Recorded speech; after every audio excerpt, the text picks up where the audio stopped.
අද අපි බලමු ලයිට් කලර් අයිසින් එකක් සහ ඩාර්ක් කලර් අයිසින් එකක් කොහොමද හදන්නේ කියලා.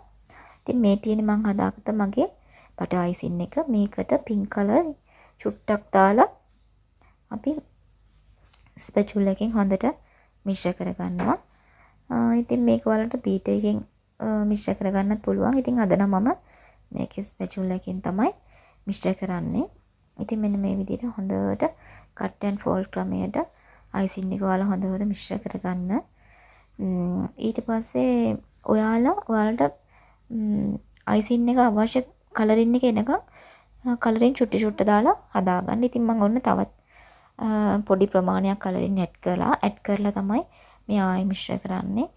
ඉතින් මේක හොඳට ඔයාලා අයිසින් එක නීට් කරගන්න තරමට බටර් අයිසින් එක ස්මූත්ව ලස්සනට ක්ලීන් එකට එනවා. ඉතින් මෙන්න මේ විදිහට මිශ්‍ර කරලා ගත්තාම මෙන්න මේක තමයි මම හදාගත්ත මගේ ලයිට් කලර් පින්ක් එක. ඔන්න ඉතින් අපි ඊළඟට හදමු ඩාර්ක් එක. ඩාර්ක් එක හදන්නත් මම ඉතින් මුලින්ම මූඩියක විතර ප්‍රමාණයක් මගේ අයිසින් එකට දාලා හොඳින් ස්පැචුලා එකකින් මිශ්‍ර කරගත්තා. ඊට පස්සේ මම තවත් මූඩියක විතර ප්‍රමාණයක් දාගන්නවා.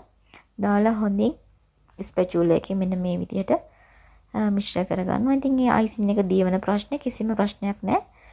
අයිසින් එක ලස්සනට තියෙනවා. ඉතින් ඔයාලට පේනවා ඇති අයිසින් එක හොඳට තද ගතියට තියෙනවා.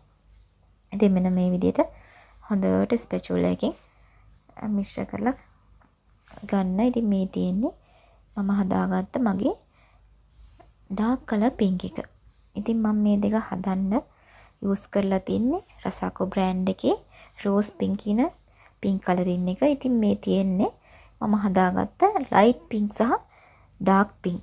ඉතින් කිසිම ප්‍රශ්නයක් නැතුව මෙන්න මේ විදිහට අයිසින් එක හදාගත්තම අපිට ලේසි, හරිම ලේසි අපේ කේක් එක ලස්සනට ඩෙකොරේෂන් කරගන්න. ඉතින් ඊළඟට තියෙන්නේ මම මෙන්න මේ කලරින් එක යූස් කරලා හදාගත්ත බටර් අයිසින් එකකින් හැඩ කරගත්ත කේක් එක. ඉතින් ඔයාලා මෙන්න මේ ක්‍රමයට අනිවාර්යෙන් හදලා බලන්න. වරදින් නැතුව හදාගන්න පුළුවන්.